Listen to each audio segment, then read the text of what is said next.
А как тебе такое, Илон Маск? Вот смотри, все запускают ракету, так, и ты в том числе. Просто взяли, включили двигатель на некоторое время, и ракета пух, и долетела до высоты H1. Но не надо так, надо по-другому. И теперь слушай, Илон, внимательно, как надо запускать ракету. Берешь и отпускаешь ракету в такую бездну, которая образует полуокружность. Эта бездна будет гладкой. Вот ты отпустил ракету, она тык-тык-тык-тык-тык, и в некоторый момент времени ты резко врубаешь двигатель у ракеты, она приобретает скорость за короткий промежуток времени, и далее она уже с новой скоростью, бум, и взлетает на высоту большую, чем H1. То есть, представляешь, ракета теперь сможет долететь не только до Луны, но и до Марса. А? Это тебе понравится. И давай я тебе сейчас это физически и объясню. Ну что ж, теперь давайте приступим к решению. Россия, это что, Россия. Илон Маск, что ли? О, здравствуйте, Глеб. Я есть Илон Маск. Я, как вижу, вы довольно умный человек, вы ученый по физике, да? Да, и даже я вот посоветуюсь, да, буду делать по вашему совету. Хорошо, хорошо. Но у меня есть просьба. Пожалуйста, вот мне нужны хороший ученый. А то у меня что-то уже не хватает. Что нужно сделать, чтобы они появились у меня? Мне нужно их куда отправить, а? Чтобы они наконец-то механику тоже изучили. Конечно, я знаю, что вам предложить. Я буду этим летом, в июне, проводить свою олимпиадную смену Ньютон по механике. Как раз таки подойдет для вас. Окей. Где мы изучим все возможные методы, фишки, решения задач на механику. Также изучим всю необходимую теорию. Это будут реально крутые ученые для вас. Они смогут зарешать любые олимпиадные задачи любого олимпиадного уровня. Даже такого, что как же построить ракету, которая улетит на Марс. Так что вам понравится. Ссылочка будет в описании. Обязательно туда переходите и записывайтесь ко мне. Thank you very much, my dear Gleb. It's very good for me. Goodbye. Goodbye, Elon Musk. See you on смена Ньютон по механике. А мы давайте начнем решать нашу задачу. Ну что, приступим к решению нашей задачи. Некто предложил новый способ запуска ракет. Вместо того, чтобы запускать их вверх, он рекомендовал отпускать ракеты вниз по направляющим, образующим дугу большого радиуса R большого. Смотрите рисунок. В некоторый момент движение по направляющим следовало включить двигатель. Автор изобретения утверждал, что при таком запуске высота H2 подъема ракеты будет превышать высоту H1. Ну, как мы с вами как раз и говорили. Достижимую при обычном запуске вертикально вверх. Полагая H1 и R заданными, найдите максимально возможное значение высоты H2, считать, что двигатель ракеты работает короткий промежуток времени, а с определением воздуха и трением между корпусом ракеты и направляющим можно пренебречь. Ну и тогда приступим к решению нашей задачи. И сразу отмечу, чего здесь не хватает в условии. Здесь не хватает в условии одного нюансика, что мы будем считать силу тяжести, действующую на нашу ракету, постоянной. То есть мы будем считать, что наша ракета, она не прям далеко-далеко на Марс улетает, она в пределах Земли. Так что у нас ускорение свободного падения не сильно как меняется. Давайте вот решать нашу задачу в таких вот реалиях. И тогда давайте сначала мы с вами рассмотрим случай 1, и после этого случай 2. Рассмотрим случай 1. То есть, что у нас будет происходить в этом случае?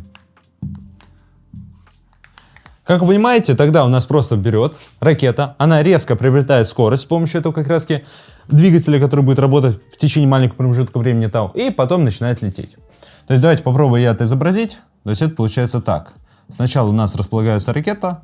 Я давайте буду ее рисовать как вот такая вот стрелочка.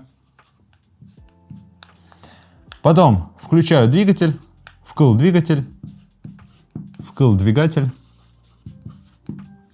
И мы с вами получаем, что ракета за маленький промежуток времени, она приобрела скорость, направленную вертикально вверх. И давайте обозначать ее скорость у ракеты как U.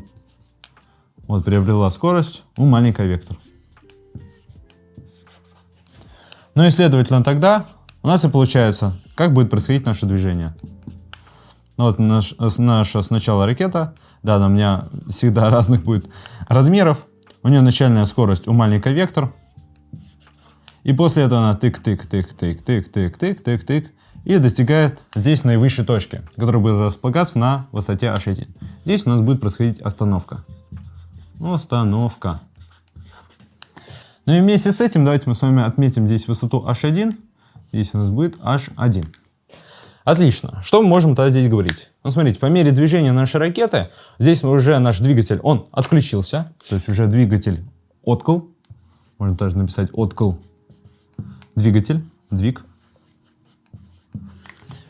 И по мере следующего движения на нашу ракету будет действовать только одна единственная сила тяжести. То есть, например, если я буду рассматривать в каком-то промежуточном состоянии, то у нас будет действовать одна единственная сила тяжести, маленький же вектор. Маленький же вектор. А при этом скорость в этот момент времени, ну, какая-то пусть будет v маленький вектор. Но это хотя нам ни к чему. И что тогда? Тогда, так как у нас непотенциальных сил вообще тоже нет, мы можем записать, что у нас будет верен закон сохранения механической энергии. Давайте мы здесь запишем пунктик А. Непотенциальных сил нет. Непотенциальных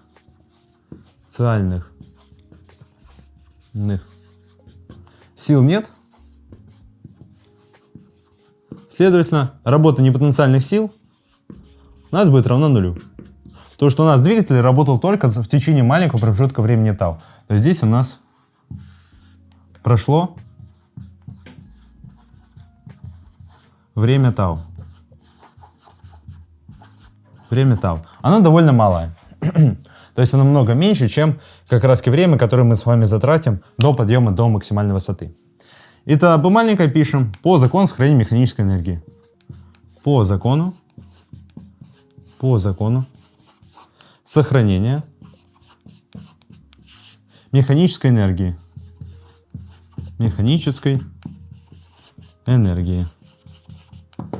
Мы тогда с вами будем знать, что начальная механическая энергия, выраженная как сумма кинетической и потенциальной, будет равна конечной нашей механической энергии, Е-кон. Ну и давайте это мы тогда с вами и распишем. Где-то нам нужно будет выбрать уровень нуля потенциальной энергии. Давайте выберем это здесь. Здесь у нас будет Е по тяжести равное нулю. Е по тяжести равное нулю. И тогда мы с вами можем записать, что чему у нас будет равна механическая энергия в начале. Это просто будет 0, нулевая потенциальная энергия, плюс кинетическая энергия МУ в квадрате пополам. А что у нас будет в конечном состоянии? В конечном состоянии мы с вами поднимемся на высоту h. У нас получится будет mgh1. А кинетическая энергия будет равна нулю, потому что у нас с вами происходит остановка, поэтому плюс 0. Отсюда я получаю, что mu в квадрате пополам будет выражено как просто mgh1. mgh1. Здесь у нас m маленькая сокращается. И я получаю первую связь, что оказывается u в квадрате это будет 2gh1. Ну или можно также по-другому записать, что u это будет корень из 2gh1. Это нам понадобится при решении нашего случая 2. Все, случай 1 у нас полностью разобран. Теперь давайте перейдем к случаю 2. Теперь давайте рассмотрим случай 2. Рассмотрим случай 2. Случай 2. Ну и при рассмотрении случая 2 давайте я здесь буду делать рисуночек, а потом необходимо, может быть, здесь также отображу. Первоначально мы с вами должны помнить, что нам не сказали, в каком момент времени мы с вами будем включать двигатель. Поэтому давайте рассмотрим какое-нибудь промежуточное состояние, то есть ракета будет располагаться где-нибудь здесь. Пусть будет так. Тогда она будет составлять с вертикалью некоторый уголочек альфа. То есть давайте рассмотрим вот такой вот случай. Какой-то произвольный. Потому что всегда при рассмотрении общего случая мы с вами получаем, что же будет некоторым частным. Тогда у нас будет выполнено следующее, что, во-первых, у нас будет действовать сила тяжести в этот момент времени на нашу ракету, m маленькая g маленькая вектор. Также будет, конечно, действовать нормальная составляющая силы реакции опоры, n вектор, направленная к центру окружности. Вот. И при этом, конечно, у нашей ракеты будет какая-нибудь еще здесь скорость v маленькая. Можно также ее будет здесь обозначить. Вот на v маленькая вектор. Это при свободном движении, то есть когда мы еще с вами никак не включили, еще в свою очередь, также наш двигатель. Правильно? Можно будет как-нибудь здесь отметить, что здесь еще двигатель не включили. Двигатель еще не включили. Двигатель еще не включили. Еще не вкл. Что тогда? Давайте попробуем найти связь между нашей скоростью и, может быть, этим уголочком альфа. Потому что, видимо, потом нам нужно будет понимать, а когда эта скорость, может быть, будет максимально минимальной. Потому что нам нужно будет дождаться, видимо, какого-то момента времени, с которого нам будет лучше всего запустить двигатель, чтобы достичь максимальной высоты. Угу. Ну, давайте при рассмотрении такого произвольного момента времени запишем также закон сохранения энергии. Потому что у вас сила n всегда будет перпендикулярна скорость, значит, будет верен закон сохранения энергии. Поэтому давайте здесь запишем пунктик А, пока у нас двигатель еще не включили. Двигатель не включили еще. Не вкл. Тогда, так как у нас получается сила n-вектор, она будет перпендикулярна скорости, следовательно, работа этой силы будет равна нулю. Следовательно, работа силы n будет равна нулю. Но эта сила, она и будет непотенциальной, одной единственной. Значит, работа непотенциальных сил, равная как работа силы n, будет равна нулю. Но тогда можем записать закон сохранения механической энергии. Правильно? Тогда пишем. Закон сохранения механической энергии. По закону сохранения механической энергии. Сохранение механической энергии. Что мы тогда с вами в этом случае получим? Как всегда, у нас начальная механическая энергия, Енач, она будет равна конечной механической энергии Екон. Ну и запишем. Если мы с вами выберем где-нибудь уровень нуля потенциальной энергии, здесь, наверное, будет проще всего, знаете, где выбрать? Вот здесь вот уровень нуля потенциальной энергии. Здесь у нас будет Е по тяжести равным нулю. Тогда получаю, что в начальном момент времени у нас потенциальная энергия равна нулю. И, кстати, кинетическая энергия также у нас в начальном момент времени будет равна нулю. 0 плюс 0. Это будет что? Потом в этот момент времени у нас будет потенциальная энергия, она отрицательна. Потому что здесь мы с вами опускаемся на какую высоту? На высоту r большое косинус альфа. Потому что здесь у вас тоже будет уголочек альфа. Поэтому можно где-нибудь это здесь обозначить. Это будет r большое на косинус угла альфа. Потому что здесь у нас также уголочек альфа. Так, тогда пишем, что это будет минус mgr на косинус альфа. Потому что мы с вами опустились ниже уровня нуля потенциальной энергии. И при этом у нас будет также с вами кинетическая энергия mv маленькое в квадрате пополам. mv маленькое в квадрате пополам. Тогда массу я также могу сократить. И получаю, что оказывается у меня v в квадрате пополам будет равна как g на r на косинус угла альфа. Ну или v в квадрате. Или давайте v маленькое я запишу, что это будет корень из 2gr на косинус альфа. Все, это приписали. Ну а теперь давайте мы в пунктике b скажем, что у нас мы резко включаем двигатель. То есть у нас скорость u маленькая становится как скорость u маленькая плюс u маленькая.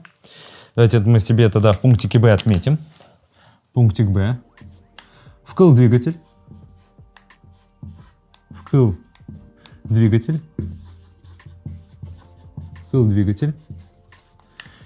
Тогда скорость ракеты становится вместо u маленькая, как u маленькая плюс u. Тогда скорость ракеты становится. Скорость ракеты будет v маленькая плюс u. То есть мы с вами как раз добавляем вот эту u, которая у нас будет добавочком после того, как мы с вами включаем двигатель. Потому что видите, как раз после включения двигателя у нас с вами ракета приобретает скорость u. Вот здесь то же самое. Мы с вами приобретаем вот эту дополнительную скорость u. И давайте тогда все это мы с вами попробуем иллюстрировать себе. То есть тогда пусть у меня вот она будет ракета.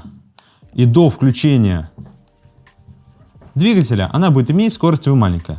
Давайте я буду здесь писать по модулю. Что у нас произойдет после включения двигателя? Если что, мы с вами включали двигатель на время тау. То есть это время тау, оно было довольно маленьким, помните? То есть за маленькое время у вас ракета еще никуда не успевала сместиться, она просто как бы увеличила свою скорость на u. Поэтому здесь мы с вами получаем, что после включения наша ракета будет иметь такую скорость, как v плюс u. И теперь уже с такой скоростью она продолжит свое движение. И нас будет интересовать, что же будет тогда в этом случае. Поэтому тогда давайте я попробую сделать еще один здесь рисуночек, и с ним уже будем записывать закон сохранения механической энергии. Но для этого мне нужно будет чуть-чуть почистить доску. Ну что, доску теперь мы с вами почистили, и тогда давайте запишем. Вот. После включения двигателя, как у нас все будет происходить? После включения двигателя на малое время тау. На малое время тау. Еще раз, это время тау, оно будет много меньше, чем время, например, подъема на высоту h1. Так, что я тогда получаю? Давайте попробую еще раз изобразить вот эту окружность. Конечно, мои художественные способности, они не сильно выделяются. Но все-таки, вот мы с вами будем считать, что в некоторый момент времени наша ракета будет располагаться в этой точке. И после включения двигателей мы с вами понимаем, что скорость этой ракеты, она уже будет не просто v маленькая, а v маленькая плюс u. Вот какая будет скорость. И потом у нас продолжает свое движение. Тык-тык-тык-тык-тык-тык-тык-тык-тык-тык. Как раз на вот эту высоту. Единственное, вот это было лишнее. Вот. Но ладно, я это сейчас, наверное, также сотру. Но при этом давайте мы здесь укажем, что у нас будет остановка. Остановка. Так, чуть-чуть я здесь подправил, поэтому давайте вместе с этим мы с вами укажем вот эту высоту подъема H2. И теперь мы с вами будем готовы решать задачу. В чем будет прикол? Получается, на вот этом участке, как вы понимаете, у нас сила n будет перпендикулярна нашей скорости, а на этом участке у нас будет действовать только одна единственная сила тяжести маленькая g. Можно попробовать даже здесь как-нибудь это указать. То есть здесь у нас действует одна единственная сила тяжести маленькая g вектор. Только раз здесь векторочек не указывает, давайте здесь не буду. Одна единственная сила тяжести mg. А вот здесь вот у нас действует сила тяжести маленькая g и сила n. Она, кстати, изменится по сравнению с той, поэтому можно обозначить ее n со звездой. Поэтому давайте мы будем говорить, что так как n маленькая со звездой, вектор можно также сказать, она будет перпендикулярна нашей новой скорости v со звездой вектор, то работа силы n, она будет равна нулю, верно? А следовательно, работа непотенциальных сил у нас равна нулю. Равна нулю. Причем на участках при движении по окружности и после. Причем это верно. Причем это верно не только на окружности,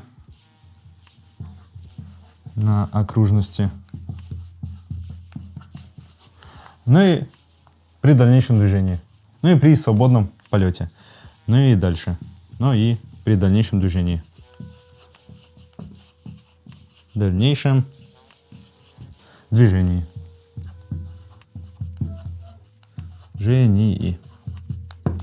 Поэтому тогда давайте мы с вами запишем закон сохранения механической энергии от вот этого начала до конца. Можно также будет обозначить, что вот это будет наше начало, а это будет наш конец, кон. Тогда записываем. По закону сохранения механической энергии, можно здесь, давайте вкратце запишем. Закон сохранения механической энергии у нас будет выглядеть так. Начальная механическая энергия Енач, она будет равна конечной механической энергии Екон. Следовательно, давайте мы где-нибудь выберем уровень нуля потенциальной энергии. Уровень нуля будет, к примеру, здесь. Как всегда, то есть это ЕП тяжести у нас будет равно нулю. ЕП тяжести у нас будет равно нулю. Значит, тогда первоначально, какая у нас здесь будет высота?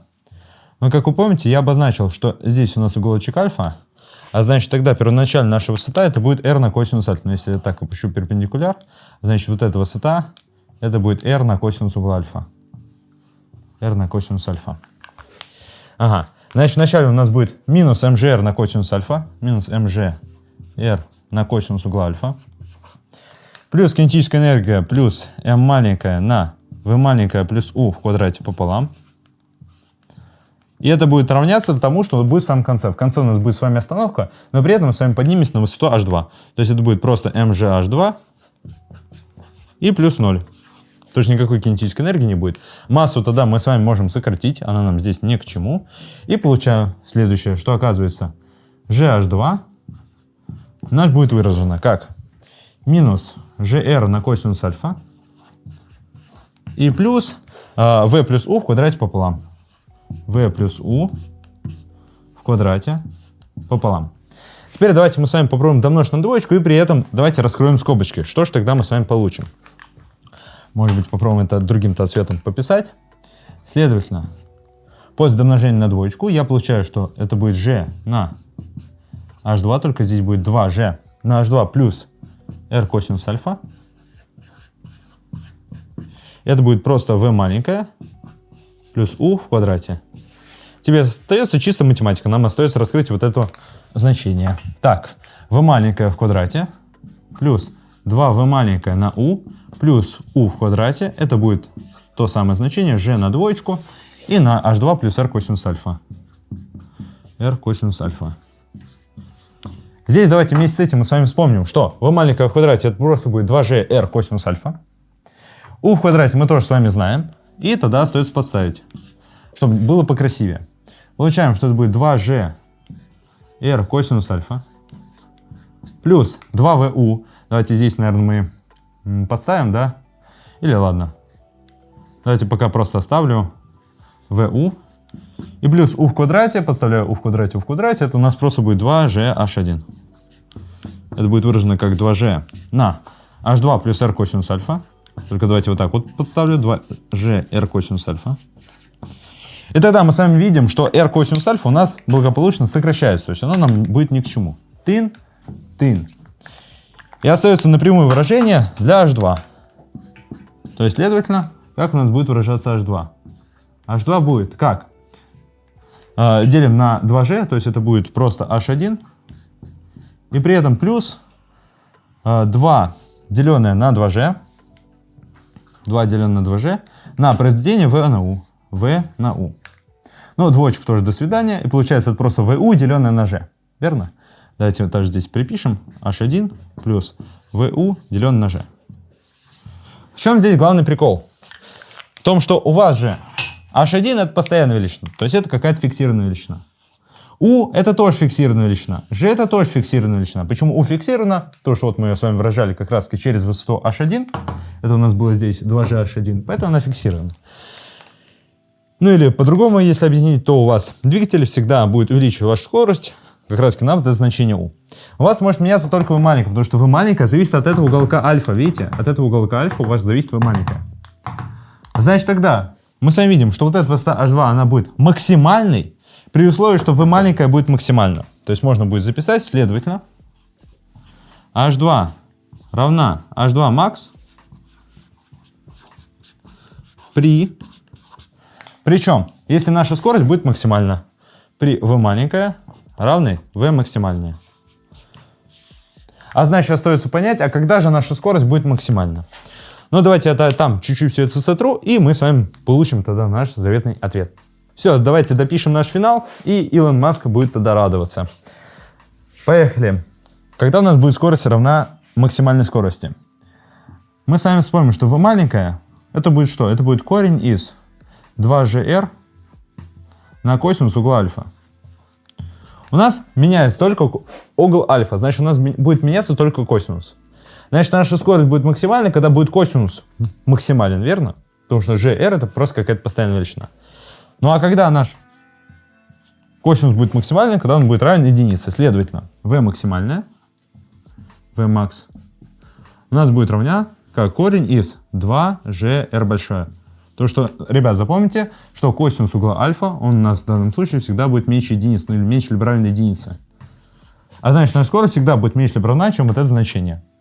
Ну и все, и подставляем, получаем.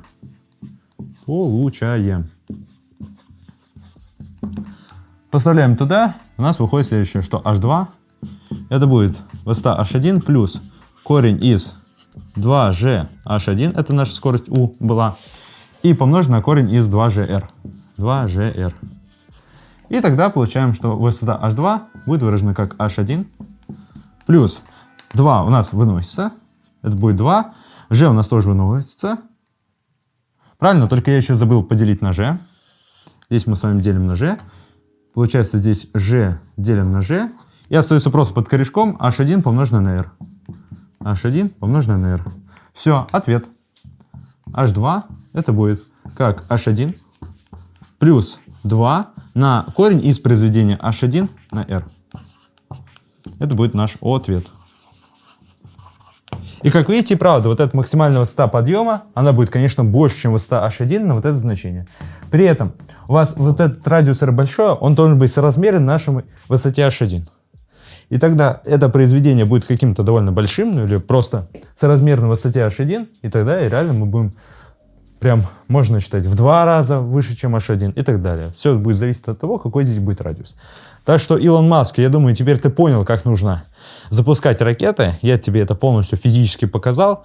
Да, конечно, в нашей жизни там же будет меняться и так далее, но в такой модели мы с тобой получили, что лучше запускать вот так. Все, запускать так. И здесь напомню, что если вы также хотите стать партнерами Илона Маска и помогать ему, например, запускать ракеты, или также в физике быть крутыми, то вам нужно будет поступить в крутые вузы. То же самое физтех, МГУ, либо Высшая школа экономики и так далее. Ну а для этого нужно сдавать олимпиады и писать их на призовые и победительские места. И в этом я вам помогу. Мы с вами в июне будем проводить олимпиадную смену Ньютон по механике. Так что вы зашарите все возможные фишки и методы решения задач на механику, при этом изучите всю необходимую теорию по механике и сможете тогда тащить любую задачу любого уровня сложности. А на этом-то всем счастья, мира, добра, любви. Пусть у вас будет прекрасно, конечно, волшебно. Пока-пока. Всем прекрасного настроения. Мы сначала берем, отпускаем ракету. Как надо запускать, отпусти ее. Кто придумал эту задачу?